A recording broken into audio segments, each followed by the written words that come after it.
इस कार्यक्रम के पुण्यार्जक हैं श्री रमेश सरावगी, श्रीमती किरण सरावगी, श्रीमती जयश्री सरावगी, श्री अनिल सरावगी, श्री ऋषभ कुमार सरावगी, श्रीमती ऋषा सरावगी, श्री मयंक सरावगी, श्रीमती शैली सरावगी, श्री उमंग सरावगी, कुमारी पल्लवी सरावगी एवं शुभम सरावगी। सरावगी उद्योग फाउंडेशन। आत्म प्रशंसा और पर निंदा, ये दोनों हमारे पतन के कारण हैं। शास्त्रीय भाषा में कहें तो ये नीच गोत्र के बंध का कारण है। और ऐसे नीच गोत्र का बंध मिथ्यात्वोन्मुखी जीव ही करता है या मिथ्या दृष्टि ही करता है। आपने पूछा इससे हम कैसे बचें? 4 उपाय बोलना चाहूँगा जो हमें आत्म प्रशंसा और पर निंदा से बचा सके। सबसे पहली बात, अपनी कमियों को देखें। क्या देखें? अपनी कमियों को देखें। इस संसार में कोई भी परिपूर्ण नहीं, सब अधूरे हैं, सब में कोई ना कोई कमी है। तो यदि हम अपनी कमियों को देखते हैं तो तय मान करके चलना, हम फिर कभी अपने मुंह से अपनी प्रशंसा करने लायक होंगे ही नहीं। दूसरी बात, अपनी कमियों को सुधारने का प्रयास करें। जब हम खुद किसी को पाने की प्रक्रिया में लगेंगे तो फिर हम ज़्यादा कुछ कहने या बताने लायक नहीं रहेंगे। दूसरी बात, दूसरों के गुणों का अनुराग रखें, गुणग्राही बने। किसी में कोई अच्छाई हो तो उसे तुरंत स्वीकार करें, ग्रहण करें। और चौथी बात, गुण गायक बने, अर्थात किसी के अंदर कोई गुण हो तो ग्रहण भी करे और उसका बखान भी करे, दूसरों की प्रशंसा की आदत डाल दे। तो ये दोनों चीज़ें, माने चारों बातें अगर जीवन में आ गई तो अपनी प्रशंसा की जगह अपनी कमियों को हम देखेंगे, आत्मनिंदा होगी, और दूसरों की प्रशंसा करेंगे, गुणों को देखेंगे तो उनकी प्रशंसा होगी। तो जो हमें नीचे गिराता है उसकी जगह हम अपने आप को ऊपर उठाने में समर्थ हो जाए।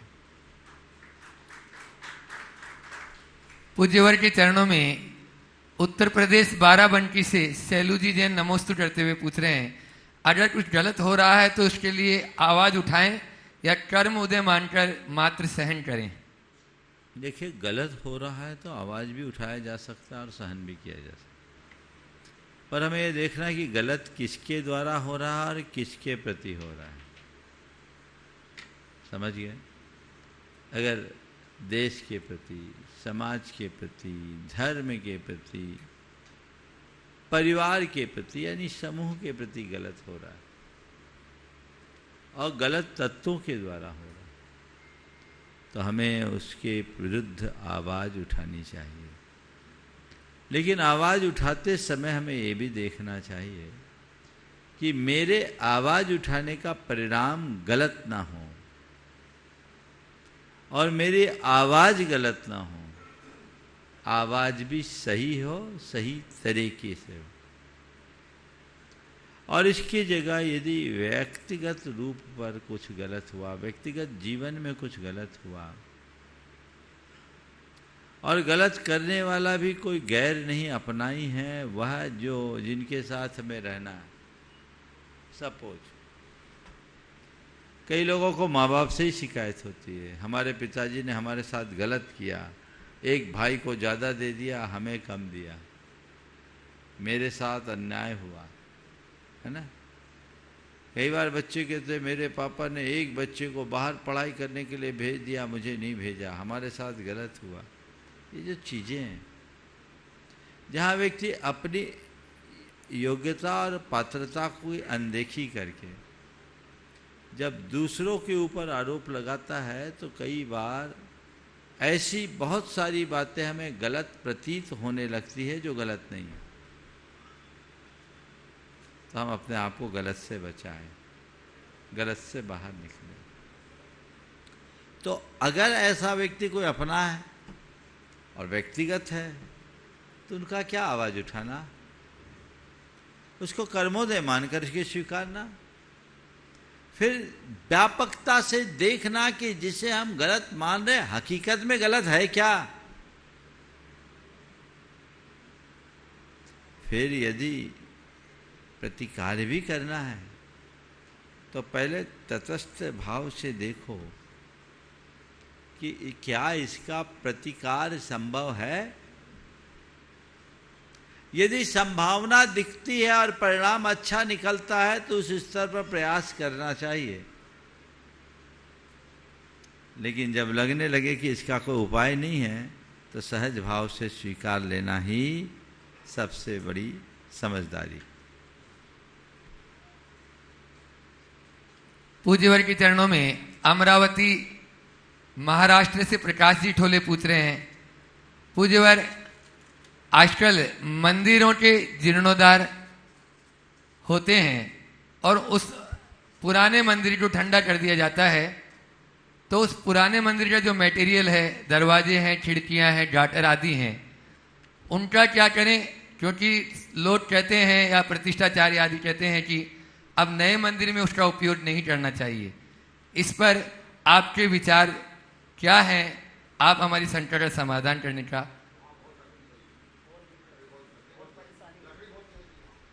देखो, जिन मंदिर का जीर्णोद्धार करना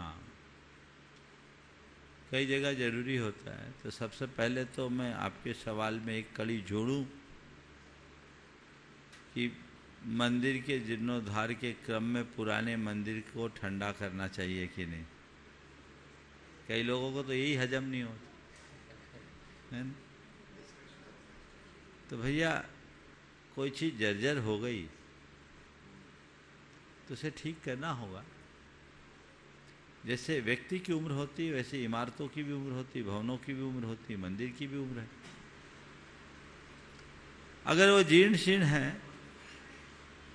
तो उसे तो गिराना ही पड़ेगा, तभी तो बना पाएंगे। अगर उसी में करेंगे तो स्थिति तो आज नहीं कल बिगड़ेगी। ओ, कहीं का नाम न लो। तो चीजें तो है महाराज, मंदिर गिराना तो पाप, बिल्कुल पाप है। पर ये बताओ गिराना किस लिए? दो चार बातें कहूंगा। Destruction for destruction, destruction for destruction.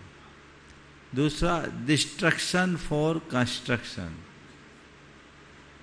तीसरा कंस्ट्रक्शन फॉर डिस्ट्रक्शन। और चौथा कंस्ट्रक्शन फॉर कंस्ट्रक्शन। 1 नंबर और 3 नंबर कतई उचित नहीं है। डिस्ट्रक्शन फॉर डिस्ट्रक्शन तो सर्वथा अनर्थकारी, वो कभी करना ही नहीं। और कंस्ट्रक्शन फॉर डिस्ट्रक्शन ये भी गड़बड़ है। ऐसा कोई निर्माण मत करो जो आपस में ही विध्वंस कर दे। सबसे उत्तम है कंस्ट्रक्शन फॉर कंस्ट्रक्शन, बाहर भी निर्माण भीतर भी निर्माण, जो हमें सब तरह से स्ट्रेंथ दे। लेकिन कई बार डिस्ट्रक्शन करना पड़ता, डिस्ट्रक्शन फॉर कंस्ट्रक्शन। एक जगह एक मंदिर का निर्माण होना था, रात भर लोगों ने पंचायत की और 2 सूत्री प्रस्ताव सर्वसम्मति से पारित हुआ। पहला प्रस्ताव, इस मंदिर का जीर्णोद्धार करना चाहिए, और दूसरा प्रस्ताव, चूँकि ये मंदिर प्राचीन है इसलिए इसकी प्राचीनता को सुरक्षित रखने के लिहाज से इसमें कोई नया सामान नहीं लगाना चाहिए, और जब तक इसका निर्माण ना हो जाए तब तक इसकी एक ईंट ना हिलाना चाहिए। बोलो क्या होगा? मंदिर बनेगा क्या? तो गिराना तो पड़ता है। उत्थापन विधि से वो सब चीजें होती। इसलिए कभी अगर इस तरह की कोई व्यवस्थाएं होती तो घबराना नहीं, और ये मत सोचना कि मैं मंदिर तोड़ रहा हूं, मैं मंदिर तोड़ नहीं रहा हूं, मंदिर को भव्य रूप प्रदान कर रहा हूं। कुंडलपुर के जिनालय के जीर्णोद्धार का क्रम जब चल रहा था, पूरे देश में लोगों ने बवंडर खड़ा कर दिया, लेकिन उन सब का जवाब आज बड़े बाबा भव्य मंदिर में विराजने के बाद प्राप्त करने। गुरुदेव की दूरदर्शिता कितनी बड़ी बात थी। अब दूसरी बात, जो मूल सवाल है, ये तो मैंने साथ में जोड़ दिया कि अभी फिर सवाल आएगा तो इसको भी ले लो। अब जब हम मंदिर को गिरा रहे हैं तो उसकी सामग्री का प्रयोग क्या करें? देखिए, नए निर्माण में पुराने सामग्री को नहीं लगाना चाहिए, लेकिन अब मंदिर में जो चीजें हैं उसको यहां वहां फेंक भी नहीं सकते, उन्हें फेंका भी नहीं जा सकता। जैसे हम जीर्ण शीर्ण जिनवानी को भी यदवा तदवा नहीं रखते, उनको आजकल रिसाइकिल बिन में दे दिया जाता है। और अब तो ऐसे शास्त्रों के अनुसार नदियों में डाल देने का विधान है, पर नदी में भी नहीं डाल सकते, सब प्रतिबंधित है, और नदियों को प्रदूषित करना भी अनुचित है। तो इसमें मैं दो दृष्टियां देता हूं। मंदिर का जो द्रव्य है वो देव द्रव्य है। पुरानी भवनों में, मंदिरों में बहुत ज़्यादा लक्कड़ निकलते हैं, लोहे निकलते हैं, वो कीमती होते। इनको यदि विक्रय करके सही जगह आप उस द्रव्य को मंदिर में लगा दें तो मेरी दृष्टि में बुराई नहीं है। एक जगह मंदिर का जीर्णोद्धार हो रहा था, सागवान के कड़ियां लगी हुई थी, इतना सागवान निकला कि उस पैसे से छत ढल गए, और मंदिर के लिए साधुओं के पाटे बन गए। बहुत अच्छी कड़ी थी। तो ये चीजें की जा सकती। दूसरा, आज के समय में जो मलबा है, मलबे को रिसाइकिल करने की प्रक्रिया बन गई कि इस मलबे को पीस कर इसी के ईंट बनाए जाने लगे। मुझे पता नहीं भोपाल में उसकी शुरुआत हुई कि नहीं हुई, लेकिन मेरी जानकारी में आप लोग इसकी जानकारी लो। तो मंदिरों के उस मलबे को इधर उधर न लगने दो, उसको रिसाइकिल करो, वापस मिट्टी बन जाए, मिट्टी की ईंट बन जाए, और वो ईंट किसी ऐसी तरह के अच्छे जिनालियों में लग जाए, इमारतों में लग जाए, तो पर्यावरण भी शुद्ध होगा और हम दोष से भी बच जाएंगे। जहाँ तहाँ फेंकना ठीक नहीं, कहीं भराव के लिए डालना भी ठीक नहीं, और नदी नालों में डालना तो अनुचित है ही।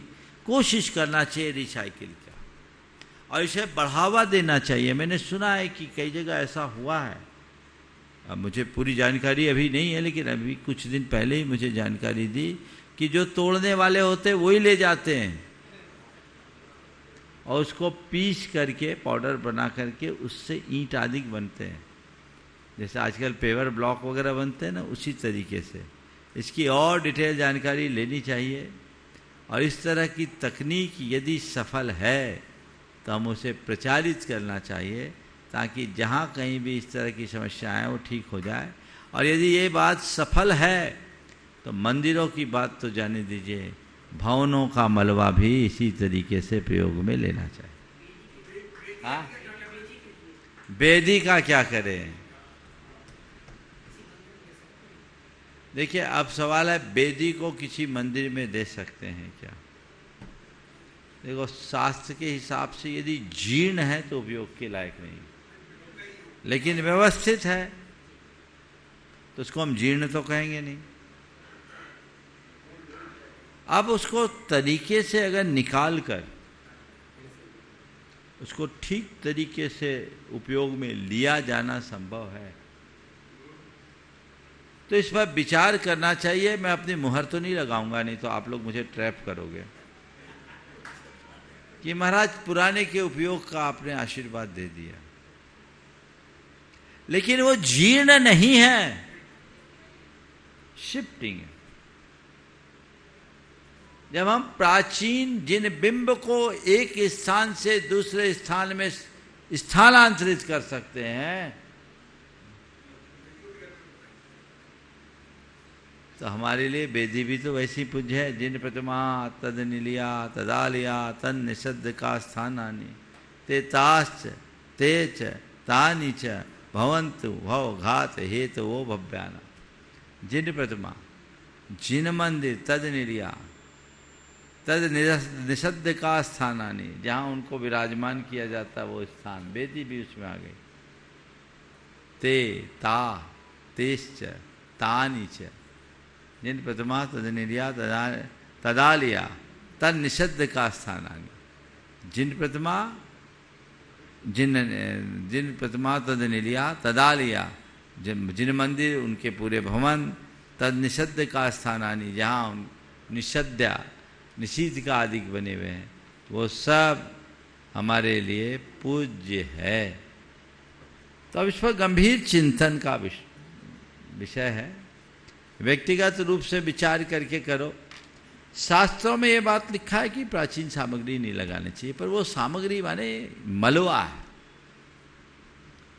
अगर साबुत सलामत वेदी है तो उसको क्या हम मलवा कहेंगे? मलवा कैसे कहेंगे? तो ये विचारणी है, समझ गए? अगर सलामत है तो इस पर विचार करना चाहिए। आज अपने बीच में नरेंद्र जी, वीणा जी झांझरी, जो छुल्लक आदर्श आचार्य जी महाराज के बहन बहनोई है, यहाँ पर उपस्थित हैं। टोडरमा से झूमरी तिलैया से जोरदार तालियों से उनका स्वागत अभिनंदन कर दें। मैं चाहूंगा वे प्रश्न भी डाल लें। डोनाइटन ट्रस्टी भी, और उनके साथ में दिल्ली से विकास जी, ज्योति जी जैन यहाँ पर उपस्थित है, वो भी बहन बहनोई हैं। हाँ, और सम्मान के लिए नरेंद्र जी टोंडिया, शिरोमणि संरक्षक, और साथ में ही राजेश जी ट्रस्टी। पारस जी ओम्स आ जाएं।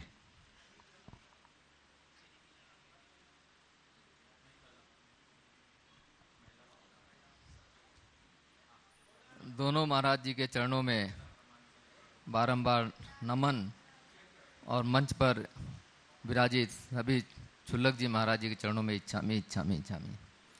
हे गुरुवर, अभी कहीं ऐसा पढ़ा था कि इस ब्रह्मांड में इतनी शक्ति है कि आप जो कुछ भी विश करो वो विश पूरी हो जाती है, और इसको साइंस लॉ ऑफ मैनिफेस्टेशन कहता है। और जबकि हमारा शास्त्र ये बोलता है कि इच्छाएं कभी किसी की पूरी नहीं होती, तो हम अपनी इच्छा इस लॉ ऑफ मैनिफेस्टेशन के द्वारा, ऐसा क्या प्रक्रिया है जिसके द्वारा अपनी सारी इच्छाएं पूरी कर सकें? इसकी विधि जरा स्पष्ट बता दीजिए। ओ कर लीजिए, जल्दी से पहले कर लीजिए। ओ हाँ, आप लोग जोरदार तालियों से एक बार स्वागत कर दें। ओ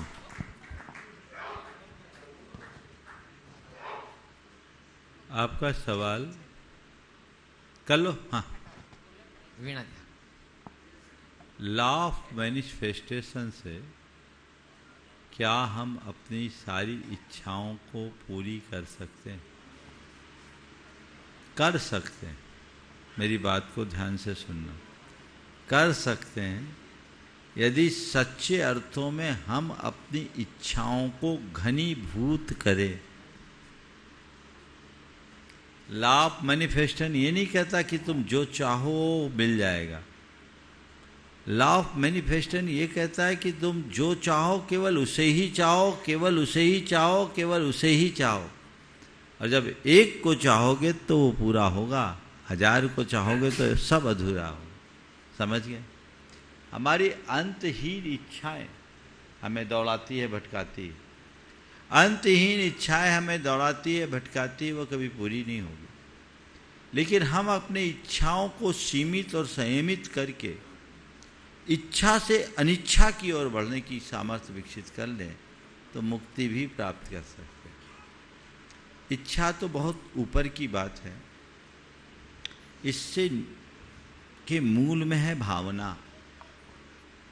अपने अंदर की भावना, अपनी भावधारा को जब हम गहरी बनाएं तो कहते हैं भावेन होई बंधो भावेन होई मुखम। मुखो, भाव से ही बंध होता है, भाव से ही मुक्ति मिलती है। तो भावना से जब मुक्ति मिल सकती है, कब? जब एक की भावना हो तब। इच्छाएं फलीभूत होगी जब समस्त इच्छा केवल एक इच्छा में परिणत हो जाएगी। समझ गए? कभी कुछ कभी कुछ कभी कुछ कभी कुछ, तो ऐसा कोई कल्पवृक्ष नहीं है। अब चलो, जो भी इच्छाएं पूरी होती यत्किंचित,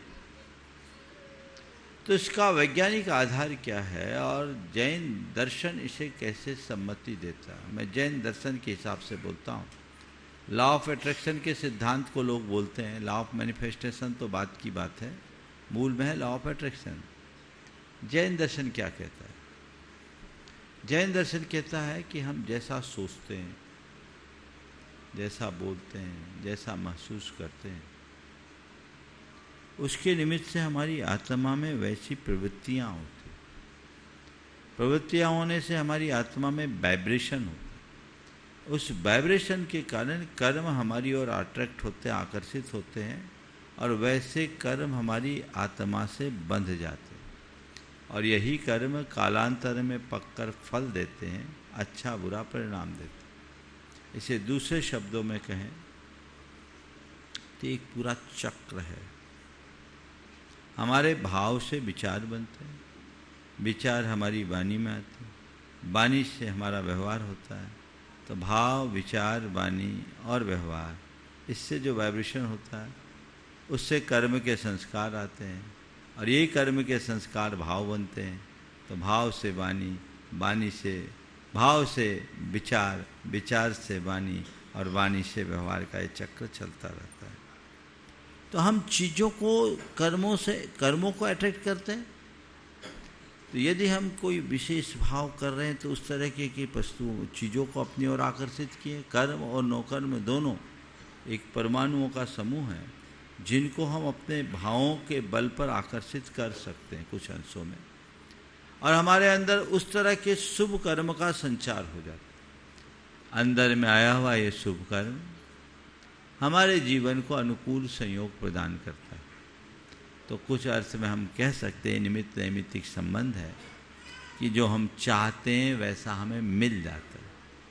लेकिन ये भी तभी मिलेगा जब अंदर के वैसे संस्कार होंगे। तो हमें अपने भावों को ठीक करना चाहिए, और भावना का फल जरूर मिलता है, और यही भावना योग है। कल्पना ज्योति, हाँ ज्योति जी बोलो। पूज्य गुरुवर के चरणों में एवं पूज्य मनीषी संदान सागर जी के चरणों में मेरा और मेरे पूरे परिवार की तरफ से कोटिशः नमन। मंचासीन सभी छुल्लक जी महाराजों के चरणों में इच्छामि। गुरुवर बचपन में पढ़ा था, When wealth is lost, nothing is lost. When health is lost, something is lost. But when character is lost, everything is lost. But आज के परिवेश में ऐसा देखने को कम मिलता है, बल्कि कुछ इसका विपरीत ही दिखता है। तो गुरुवर, इसका दुष्परिणाम, दुष्प्रभाव क्या है और हम ऐसा देख ही क्यों? रहे तो हैं। आज के समय में लोगों ने अपने चरित्र बल को सबसे ज़्यादा गौण कर दिया। ये हमारी सोच की विकृति का परिणाम है, जो हमारे जीवन का मूल है, लोग उसे ही खो रहे। हमें चाहिए कि हम वापस अपनी स्थिरता लाएं और इससे बचें। नमोस्तु गुरुवर, नमोस्तु। अपने बीच में नासिक से कल्पना जी, पंकज जी पाटनी पंतारी ट्रस्टी भी हैं, और वहाँ नासिक की महिला मंडल की सेक्रेटरी भी है। अनेक पदों पर सुशोभित हैं। एक बार जोरदार तालियों से उनका स्वागत कर दें। कल्पना जी अपना प्रश्न करें। अंजनगिरी के पवन जी पाटनी परिवार से कल्पना जी अपना प्रश्न कर रही है, और उसके बाद में तैयार रहेंगे दिल्ली से अपने बीच में आनंद जी जैन, ऋतु जी जैन, नई दिल्ली, वे अपना प्रश्न करें। जी का सम्मान प्रतिभा जी करें। गुरुदेव के चरणों में त्रिबार नमोस्तु नमोस्तु नमोस्तु। संदान सागर गुरुदेव के चरणों में नमोस्तु। हे गुरुदेव, कहा जाता है कि मन जितना निर्मल हो उसका पुण्य उतना ही निर्मल होता है। हम रोज धर्म करते हैं, सेवा करते हैं, पूजा करते हैं, लेकिन कई बार हमारा भीतर का मन अशुद्ध रह जाता है, उसमें ईर्ष्या, द्वेष और मोह पलते ही रहते हैं। गुरुदेव, हम सच्चे अर्थ में अपने मन को निर्मल, शांत और पुण्यात्मा कैसे बनाएं, इसका मार्ग बताएं, और साथ ही साथ हम अपना पुण्य कैसे बढ़ाएं, और हम ऐसी कौन सी भावना बनाएं, ऐसा कौन सा पुण्य करें जिससे कि आपका आगमन महाराष्ट्र अंजनगिरी गशपंता की ओर हो। हमें मार्गदर्शन दे गुरुदेव। नमोस्तु नमोस्तु। आज जो आपने सवाल किया है, आज प्रातः काल के प्रवचन में मैंने इसका ही समाधान दिया। आज अपवित्रता से बचने की बात मैंने की, उसका स्वरूप, कारण, परिणाम और निवारण सब बताया। यदि आप उसे सुनेंगे, सुनिश्चित तौर पर आपको समाधान मिलेगा। वो हमारा प्रयास होना चाहिए। पुण्य को गाढ़ा बनाने के लिए क्या करना चाहिए? मैं तो कहता हूँ अपने जीवन को ही पुण्य बना लो, सब अपने आप गाढ़ा हो जाएगा। पापों का त्याग करें, अंतरंग से विशुद्धि को प्रगाढ़ बनाए। हृदय की विशुद्धि ही पुण्य भावों की वृद्धि का आधार है। पुण्य और कुछ नहीं है, भाव विशुद्धि का नाम ही पुण्य है। हम लोग क्रियाओं में पुण्य खोजते हैं, यथार्थ है पुण्य पूरी क्रियाओं में नहीं, पुण्य भावों में। क्रियाएं तो उन पुण्य भावों को जगाने का एक आधार है, जिनका आश्रय लेकर हम अपने पुण्य भावों की वृद्धि कर लेते हैं। लेकिन भाव के अभाव में सब व्यर्थ है। रहा सवाल आपकी भावना के फलीभूत होने का, मैं कहता हूँ जब तक आपकी भावना फलीभूत ना हो, भावना भाते रहें, आज नहीं कल जरूर सफल होंगे। एक बार बहन जी का प्रतिभा जी टोंडिया, श्रीमती नरेंद्र जी टोंडिया, उनका सम्मान भी कर देंगी वहीं पर ही, वहीं पर कर दो। अपने बीच में गजपंथा से ट्रस्टी के रूप में, और यहाँ पर कल्पना जी पाटनी। और अगला प्रश्न कर रहे हैं दिल्ली से अपने बीच में आनंद जैन, ऋतु जैन, नई दिल्ली। वे अपना प्रश्न और तैयार रहेंगे। आगरा से राकेश जी जैन, चांदीवाला परिवार।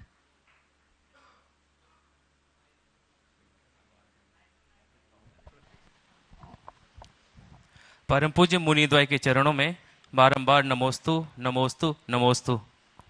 महाराज जी, मेरा प्रश्न यह है कि शहरों में आजकल हम देखते हैं कि बड़े शहरों में जो प्रोग्राम होते हैं तो उन प्रोग्रामों में भोजन का भी प्रबंध किया जाता है। उन भोजनों में महाराज जी छना हुआ पानी ना हो करके बॉटल यूज़ आजकल देखा जाता है। प्रायः बॉटल का पानी या कैंपर का पानी यूज़ किया जाता है। तो महाराज जी ये कहाँ तक उचित है? मार्गदर्शन। भैया मैं क्या बोलूँ तुम्हें, हर जगह तुम जो पीते वही पिलाते हो, जो खाते वही खिलाते हो। मैं क्या बोलूँ? क्योंकि महाराज जी खाना तुम्हारा, खिलाना तुम्हारा, हम तो बोलते हैं व्रतियों जैसा करो। अब सबसे बड़ी बात यह है कि भोजन करा और बाद में गड़बड़ हो जाए तो और लेने के देने हो जाए।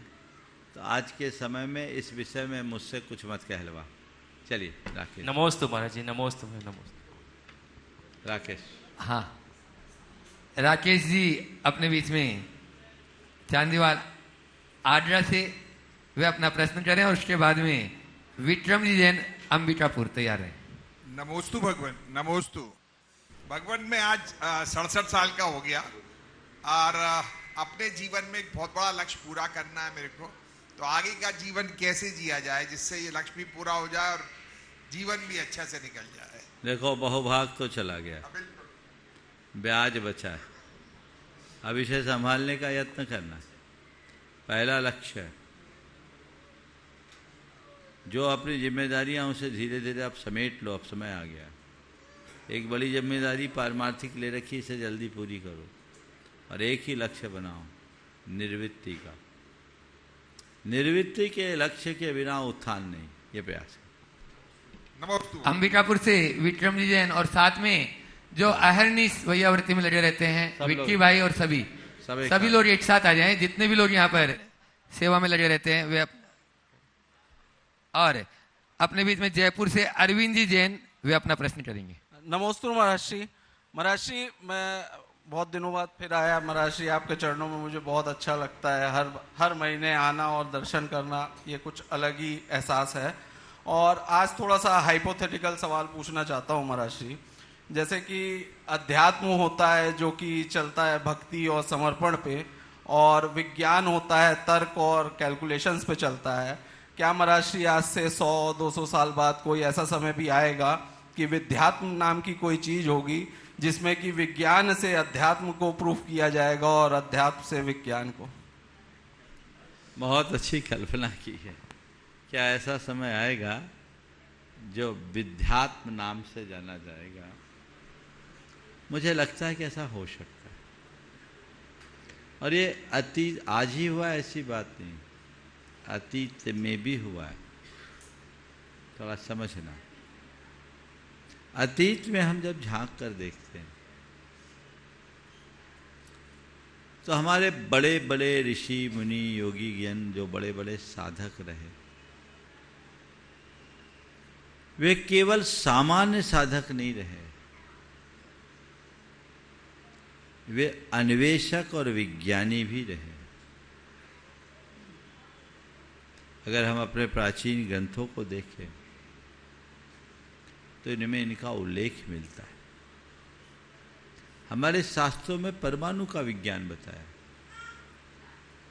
हमारे शास्त्रों में पदार्थ का विज्ञान बताया, हमारे शास्त्रों में जीवन का विज्ञान बताया, हमारे शास्त्रों में लोक का विज्ञान बताया। ये बात अलग है कि कई अवधारणाएं आज अलग रूप में प्रस्तुत है और कई अवधारणाएं ऐसी है जिन तक अभी तक विज्ञान पहुंच नहीं पाया। उदाहरण के लिए एक परमाणु की अवधारणा की बात करता हूं। परमाणु के विषय में हम डाल्टन के परमाणुवाद से लेकर आज तक देखें तो बुशारो, बोसोन जो बोसोलॉजी हुई ना, बोसोन था ना लास्ट गॉड पार्टिकल वाले, बोसोन, डाल्टन से बोसोन तक परमाणु की अवधारणा में कितना परिवर्तन हो गया। लेकिन हमारे शास्त्रों में परमाणु का एक ही संदेश दिया गया कि परमाणु अल्टीमेट पार्टिकल है,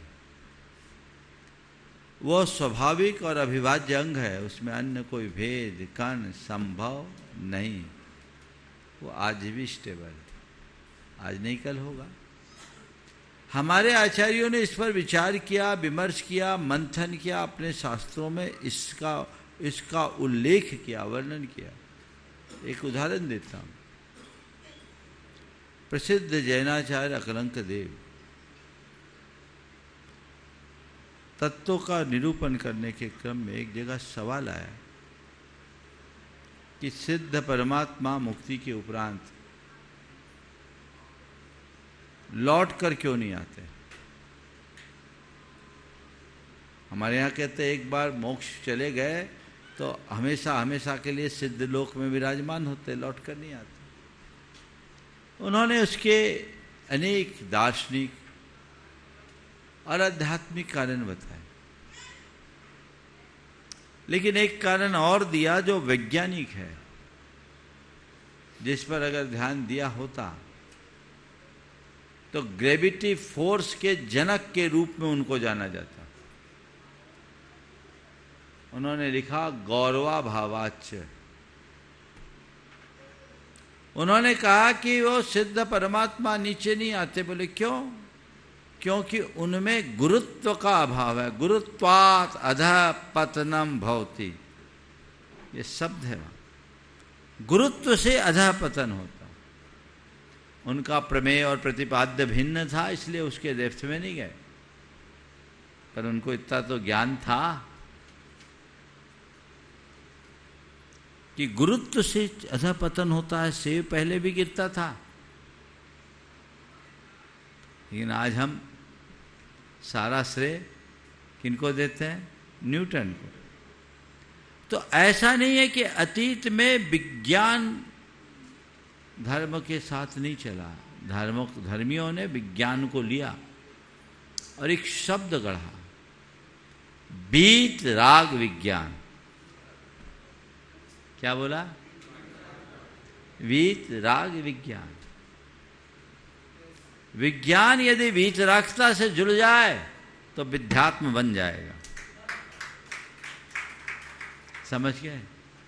अगर कोई विज्ञानी है, वो बहिर्जगत का अनुसंधान करता है, तो धर्म उसमें रोकता नहीं है। हमारे तीर्थंकर परमात्मा ने अंतरलोक और बहिर्लोक दोनों का विश्लेषण किया। आत्म जगत और पदार्थ जगत का पूरा निरूपण किया।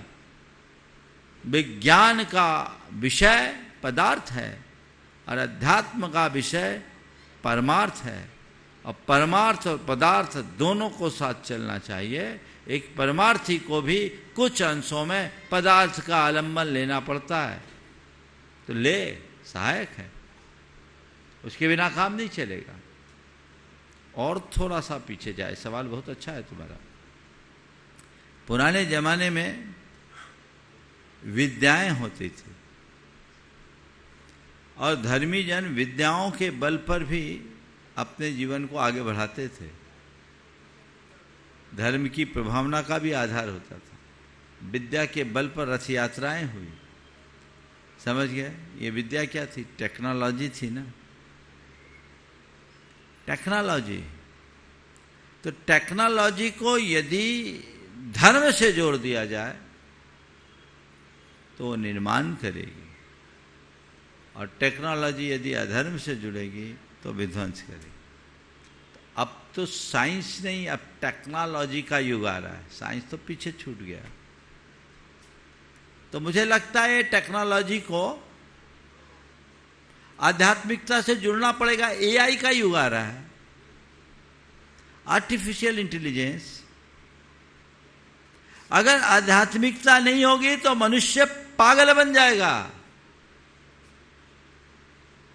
अल्बर्ट आइंस्टीन से उनके जीवन के अंतिम क्षणों में कुछ लोगों ने पूछा कि आपने एटॉमिक पावर का इन्वेंशन क्यों किया? उन्होंने कहा, समाज के निर्माण के लिए। उनसे दोबारा पूछा गया कि क्या आप इस बात पर कायम है कि ये एनर्जी केवल निर्माण के ही काम में आएगी? उन्होंने कहा, बेशक, जब तक मनुष्य का दिल और दिमाग दुरुस्त हो। क्या हो? दिल और दिमाग दुरुस्त। जब तक दिल और दिमाग दुरुस्त है तो दुनिया सलामत है। एक के दिमाग में फितूर आ जाए तो पूरा संसार नष्ट हो जाए। सैकड़ों बार इस धरती को का विध्वंस करने लायक विस्फोटक आज दुनिया में है। दुनिया में क्या, एक देश के ही पास है। तो दिल दिमाग को दुरुस्त करने वाला कौन है? विज्ञान नहीं, टेक्नोलॉजी नहीं, अध्यात्म। इसलिए बीत राग विज्ञान या विध्यात्म समय की मांग है।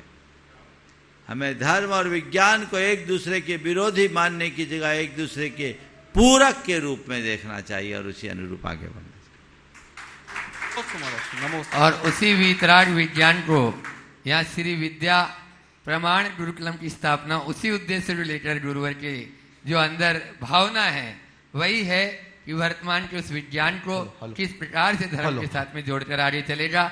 यहाँ के बच्चे उसी अध्यात्म को छूने वाले हैं, विद्यात्म को छूने वाले हैं, जिस शब्द को उसने काम में लिया। अपने भी जयपुर से अरविंद जी जैन यहाँ पर उपस्थित हैं, वे अपना प्रश्न करें और उसके बाद में सेजल जैन पंचशील नगर तैयार रहें। मेरे परम सिद्धे गुरुदेव प्रमाण सागर जी महाराज के चरणों में कोटि कोटिश नमोस्तु। संदान सागर महाराज जी कोटि कोटिश नमोस्तु। मंचासीन सभी छुल्लक महाराज जी के चरणों में इच्छामी। पूज गुरुदेव, एक तो आपसे आशीर्वाद चाहिए कि हम संयम के मार्ग पर आगे और बढ़ें, ये आपसे एक आशीर्वाद चाहिए।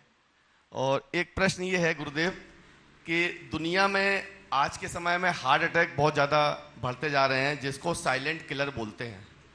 अभी एक शोध हुआ है डेनमार्क की एजेंसी ने कि हृदय को चपेट में लेने वाली एक खतरनाक बीमारी है जिसको एट्रियल फिब्रिलेशन बोलते हैं। एट्रियल फिब्रिलेशन दुनिया की बड़ी आबादी का हिस्सा इससे ग्रसित हो सकती है मतलब। तो इसमें गुरुदेव मेरा पूछना है कि एट्रियल फाइब्रिलेशन में ये इलेक्ट्रिक संकेत जो होते हैं वो गड़बड़ा जाते हैं बॉडी में। तो हमारा प्रश्न ये है कि ये जो साइलेंट अटैक जो आजकल कम उम्र में भी बच्चों को सबको देखने को मिल रहा है, इससे हम लोग महाराज जी कैसे अपने जीवन शैली पे या अपने लाइफ स्टाइल में कैसे कर सकते हैं जिससे कि हमारे जीवन में इस तरह की परेशानी से सामना न करना पड़े? ये बहुत महाराज जी आज की डेट में बहुत बढ़ता जा रहा है। ये देखिए, ये प्रश्न बड़ा गंभीर और अभी अध्ययन का विषय। अभी तक वैज्ञानिकों को ये बात समझ में नहीं आई है कि इसकी मूलभूत वजह क्या है। इसका संबंध लाइफ स्टाइल से है ये भी नहीं कहा जा सकता, क्योंकि बहुत सारे ऐसे लोग भी हैं जो नियमित दिनचर्या के धनी रहे, वे लोग भी असमय में गए। तभी इस पर अध्ययन और अनुसंधान होना चाहिए। लेकिन मैं ये कहना चाहूँगा,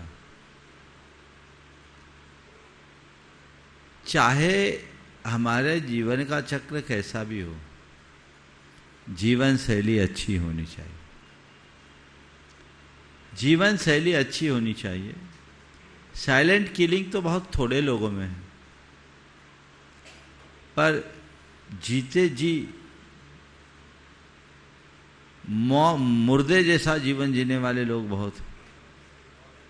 वो अपने जीवन शैली में बदलाव लाए। उनको देखिए कितने प्रकार की बीमारियां लोगों को जकड़ रही है, जिससे न जी पा रहे न मर पा रहे। जिसका संबंध लाइफ स्टाइल से है, उन बीमारियों को ठीक करने के लिए तो आपको लाइफ स्टाइल सुधारनी ही चाहिए। अपने आहार विहार में आपको पूर्ण ध्यान रखने की जरूरत है। युक्ताहार विहार ये एक शब्द हम सबके लिए दिया गया है। यदि लोग उसका अनुपालन करें तो सुनिश्चित तौर पर उसका सुपरिणाम आएगा। हमें उसके लिए प्रयास करना चाहिए। ठीक, आप पहले डॉक्टर विमल जी। हाँ, डॉक्टर विमल जी अपना प्रश्न करें। हाँ, वहीं से। सपत्नीक अपने बीच में हैं जो अल्पसंख्यक आयोग से भी हैं, जबलपुर से अपने बीच में। एक बार जोरदार तालियों से उनका स्वागत अभिनंदन कर दें। और मैं चाहूंगा नमोस्तु स्वामी, नमोस्तु। हाँ, वहीं पर सम्मान कर दें महावीर जी सिंगई और राजेश जी, आप दोनों चलिए। आजकल जो जमाने में आग लगी हुई है और उन समस्याओं से भी, ज्वलन समस्याओं से भी जानते हुए भी उसके बारे में हम कोई ठोस उपचार नहीं कर पा रहे हैं, जिसमें सामाजिक समस्याओं के मामले में बेटियां हमारी समाज के बाहर जा रही हैं और जिनकी शादियां हो गई हैं उनके तलाक के केस भी बढ़ते जा रहे हैं। समाज के पास इसका कोई ठोस चिंतन भी नहीं है, ना कोई उपाय है। महाराज जी, समझ में आपके हमें अपेक्षा है उचित। देखिए, आप पहले तो मैं चाहूँगा डॉक्टर विमल जी का जोरदार अभिनंदन कर दें, सपत्नी। और ये हमारे समाज के वयोवृद्ध हैं, लेकिन बहुत अच्छे सुचिंतक, और समाज को आगे बढ़ाने में इनकी बहुत महती भूमिका रही। आपने जो मुद्दा उठाया है वो बहुत गंभीर और विचारणीय, लेकिन मैंने इस विषय में अनेक बार प्रकाश डाला है। एक बार के उत्तर से काम नहीं चलेगा, हमें इसकी जड़ में जाना होगा। बच्चों का माइंड सेट हमें प्रारंभ से ही ठीक करना चाहिए। हम लोग बहुत देर में बच्चों को इन बातों के बारे में बताना चाहते हैं। हमें शुरू से ही उन्हें हाथ में लेना चाहिए। जीवन की मर्यादा और सीमा का बोध कराना चाहिए। मर्यादा में जाति मर्यादा, कुल मर्यादा, धर्म मर्यादा को भी जोड़ करके चलना चाहिए। औचित्य का बोध कराना चाहिए।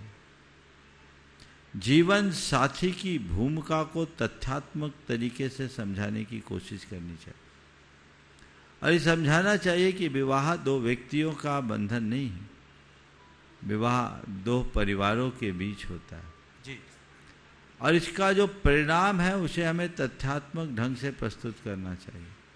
यदि ऐसा हम कुछ करते हैं तो इस तरह की समस्याएं ठीक हो सकती हैं। नमस्ते सर। हाँ, अशोक जी। सेजल जी ने अपना प्रश्न करें और उसके बाद डॉक्टर अशोक जी जेतावत उदयपुर से अपने बीच में है और साथ में रहेंगे डॉक्टर महावीर जी लिखमावत भिंडर से। जय मणिराजों के चरणों में कोटि कोटि नमोस्तु। महाराज श्री, मेरा प्रश्न यह है, आप beautiful dress can change your personality but beautiful behaviour can change your life. महाराज जी, इसे हम अपनी लाइफ से कैसे मैच करें? हम अपने बिहेवियर में ऐसा बदलाव कैसे लाएं कि हम सबकी गुड बुक्स में रह सकें? कृपया शंका का समाधान कीजिए। एक आध दो दिन रुक जाओ, पूरा प्रवचन ही कर महाराज जी, देंगे। मेरा दूसरा प्रश्न यह है कि गर्मी बहुत तेज पड़ रही है, तो हम जब सुबह आहार से आते हैं तो सबके बहुत पैर जलते हैं, तो क्या हम सोले की चप्पल नहीं पहन सकते? अब महाराज को क्या पहनाओगे? गर्मी देखकर सोले के चप्पल को याद करने की जगह महाराजों के चरणों को देखकर पुरुषार्थ करो कि महाराज जी जैसे चल सकते हैं हम भी चल सकते हैं। क्या होगा? थोड़ा होगा सो होगा, बर्दाश्त करो। सोले के चप्पल तो उचित नहीं है।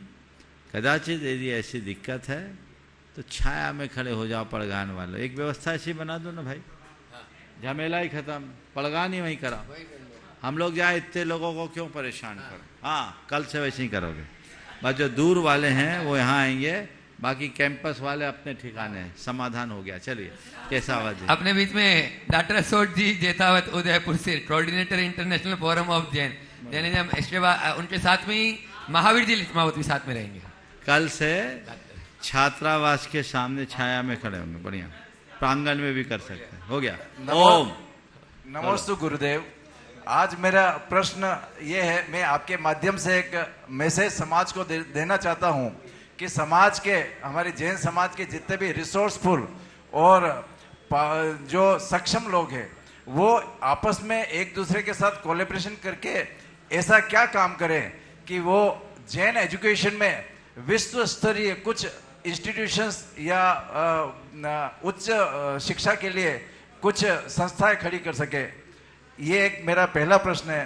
और आचार्य से एक छोटा सा प्रश्न है। हाँ। कि ये मेरा पर्सनल प्रश्न है कि जब भी मैं मंदिर में दर्शन करता हूँ तो जब दर्शन करता हूँ तो कंसंट्रेशन में, जब कई सारी मूर्तियां होती तो कंसंट्रेशन में कहीं विघ्न, तो ऐसा क्या करे कि फोकस एक पे ही रहे? या नमस्ते। देखिए, पहले तो मैं चाहूँगा डॉक्टर केतावत और डॉक्टर महावीर जी दोनों का जोरदार अभिनंदन करें। ये Jain study international forum of Jain study के कोऑर्डिनेटर है, नेशनल कोऑर्डिनेटर है और बहुत अच्छा काम कर रहे हैं। आपने पूछा है कि समाज के सारे प्रतिभावान लोग इस तरह के कार्यों के लिए क्या करें। मैं तो कहता हूँ सबसे पहले हम ऐसे लोगों को चिन्हित करें, उन्हें एक मंच पर लाएं, एक बढ़िया कार्य योजना बनाएं, एक रोड मैप तैयार करें, ठोस कार्य योजना बनाकर हम उन सबको एक दूसरे के साथ जोड़े तो परिणाम जरूर आएगा। आपका दूसरा सवाल है कि अनेक जिनबिंब होने के बाद हम मंदिर जाएं तो किस पर फोकस करें? मूल नायक पर फोकस करो, बाकी चीज़ें अपने आप इसे सेट हो जाएगी। समय हो गया है, डॉक्टर महावीर जी को आज यहीं संतोष करना होगा। बोलिए परम पूज्य आचार्य गुरुवर श्री विद्यासागर जी महाराज जी की। हमारे बीच में इस श्री ऑफलाइन पूछना हो तो पूछ सकते हैं, सत्र पूरा हो गया। विद्यासागर प्रबंध संस्थान की 28 वर्ष पूर्व यहाँ के क्या असिस्टेंट डायरेक्टर थे डॉक्टर सत्येंद्र जी दमो। क्या आए आशीर्वाद प्राप्त कर लें। कुछ प्रश्न भी पूछना था लेकिन समय खत्म हो गया। कल पूछेगा। रिंकू बहन गुना पूरे परिवार के साथ आई, वो भी आए, गुरुवार के इसी चरण नमन करते आशीर्वाद प्राप्त करें। ऑफलाइन पूछ लेंगे। चलो। हाँ गुरुदेव, सत्येंद्र को पूछने थे ना, आपको भी देंगे 5 मिनट एडिशनल इनके बाद। बोलो। मेरा आज सौभाग्य है कि जिस इंस्टीट्यूट में मैंने 28 साल पहले असिस्टेंट डायरेक्टर ग्रुप में लगभग 4 माह काम किया था, और यहाँ पर मेरे ही प्रयास से कहना चाहिए कि MBA की परमिशन AICT ने दी थी। पूज्य श्री 28 साल बाद मुझे यहाँ आने का अवसर मिला और आपके दर्शन करने का लाभ मिला। निश्चित रूप से इंस्टीट्यूट को आपके चरणों के सानिध्य से उन्नति प्राप्त होगी। मैं एक छोटा सा प्रश्न आपसे पूछना चाहता हूँ कि नंदीश्वर द्वीप जो भक्ति है उसमें सभी सिद्ध भूमियों का, सब जगह का वर्णन है, परंतु 13 दीप जिनालय और कुंडलवर द्वीप में जो 13 दीप जिनालय और कुंडल